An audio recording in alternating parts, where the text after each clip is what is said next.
Let's take a look at the starting lineup. Clay Klepper will start on the pole with Jason Leffler and Dan Borse in row 1. They start 11 rows of 3, just like they do at the Indianapolis Motor Speedway. Michael Lewis, Johnny Crawford, and A.J. Foyt comprise row number 2. In the third row, Tracy Hines, Walt Steerley, and Andy Mishner. Row number 4, Jay Drake, Jerry Coons Jr., and Dave Darlin. In the fifth row, it's Steve Payton, J.J. Yaley, and Russ Gamester. Kevin Doty, Ed Carpenter, and Jack Hewitt make up row number 6. The seventh row, Steve Knepper, Steve Barth, and Tony Elliott. In row 8, Nick Lundgreen, Matt Westfall, and Ron Smoker. In the ninth row, it'll be Andy Pierce, Kevin Newton, and Mark Boyce. In the 10th row, Adam Clark, Johnny Heidenreich, and David Bridges. In the 11th row, A.J. Felker, Donnie Lehman, and Dean Franklin.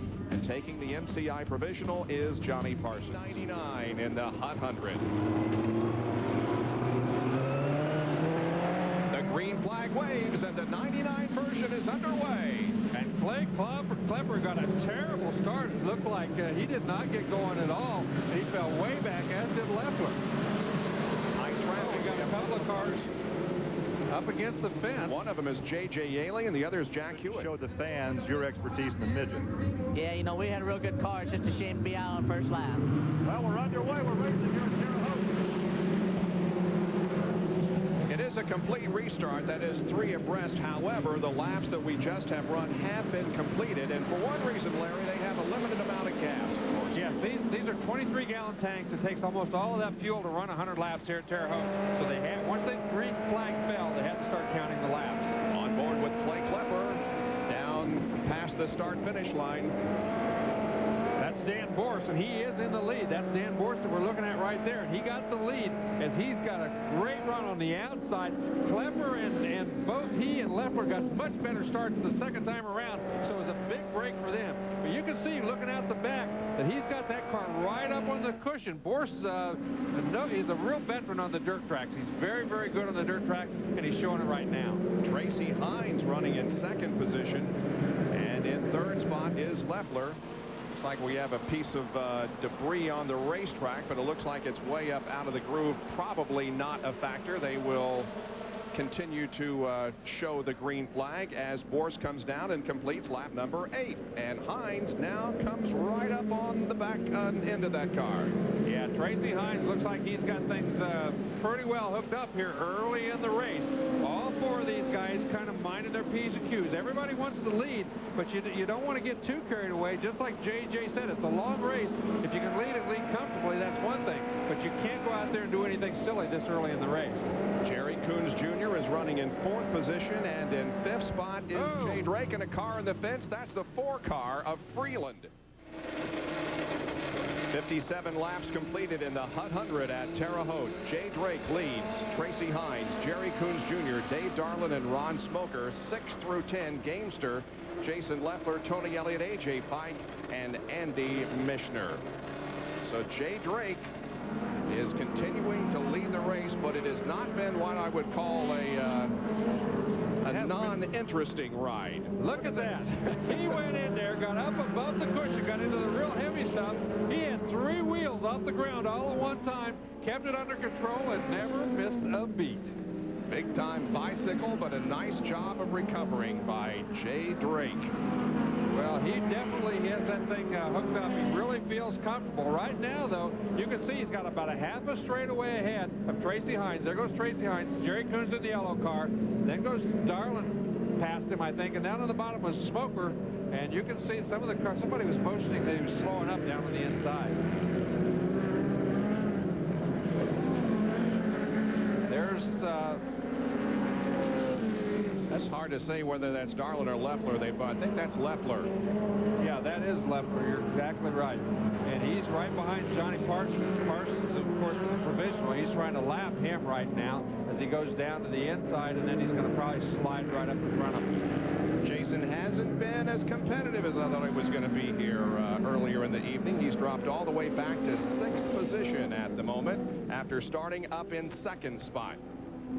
Yeah, Jay Drake, he's actually running that car just above the cushion, it looks like, most of the way around the racetrack. It's not as comfortable up there for most of the guys. You can see he's got all 4 wheels up in that cushion in the first half of the corner. drops down to right on the cushion coming off, and he's been running the racetrack pretty much like that for the last 8 or 10 laps.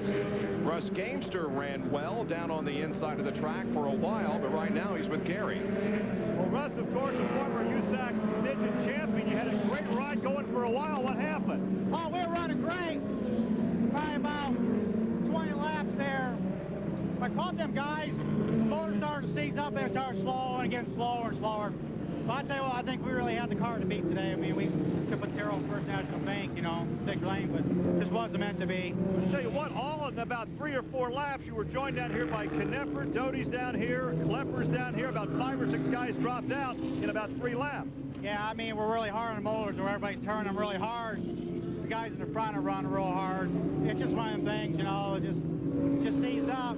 I mean, we had a great car. I think we could have won this thing. We're going to have more company. I understand Jay Drake, the leader on this yellow, has a flat rear, so we'll be expecting him here shortly. Indeed. So again, we see a change of leader as Jay Drake during this caution period. It was brought out by A.J. Felker, whose car stopped over in turn number 3. And at the same time, the leader, Jay Drake, comes in with a flat left to 3rd, and we're coming down now with 2 more laps to go. Tracy Hines off the corner. 1 mile of racing remaining, and Darlin is right there, but can he make the pass? Well, he's going to have to get up there and have to make Tracy Hines make a mistake. Tracy Hines is the kind of a guy that's not going to make too many mistakes. He's not going to be intimidated, so Darlin's going to have to make some kind of a move. If you, we got another yellow. That's the 42 That's car. Walt Steerley, yeah. And this is going to bring out the caution on the lap that should have been the last lap of the race. However, we will get this car off the track and have 2 laps of green. Well, fuel could become a factor if this happens very many times. Remember, these cars only carry 23 gallons of fuel.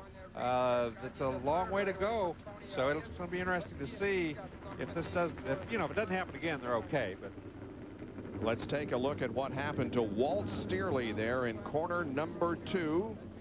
He gets hit, looks like, and turned around by the 69 car of A.J. Fike. Yeah, A.J. Fike just got into him. Looked like the 14 car Barth actually got a little sideways up in front of everybody. Everybody trying to miss him, and Fike just got into the back of Steerley and turned him around during all that melee. And so he will get restarted. There now are the top 5. Elliott Smoker and Andy Pierce moving up into the 5th position. Well, this is going to be, again, interesting. Darlin needs to get a good jump on Hines, I think, to have a shot at it. Yeah, it's going to be a game of restarts. As long as Tracy Hines gets a good restart, gets up on that cushion, and beats him into turn 1, it's going to be almost impossible for Darlin to get around him. The cushion is definitely the fastest place on the racetrack, and unless you just drive in there a million miles an hour below the guy and slide up in front of him and hope you don't run into him, it's going to be pretty difficult. We've seen that. We've seen that a couple of times. We've seen those 2 9 cars take each other out here a couple of years ago with Tony Stewart and Kenny Irwin. Yep. Both of whom, of course, are in the NASCAR Winston Cup Series, and I'll bet a lot of money that both of them and probably Jeff Gordon and a lot of others are watching tonight. Probably so. This is always a prestigious race. Of course, those guys have all won this race, at least Stewart and Gordon have. Yep. All right, here we go. Again, Darlin heads for the bottom of the racetrack as the green comes out for 2 more laps of racing. Boy, he's got a shot at him. He's got a shot at him. He's going to take the lead. Darlin has got the lead. Now then, Hines is going to try to sneak back down under him. I thought maybe Hines would give him a little love tap, but he didn't do it. That was a tremendous restart for Dave Darlin. Exactly what he needed. Rod Smoker still running the bottom side of the racetrack. The white flag comes out. 1 more lap to go in the 100.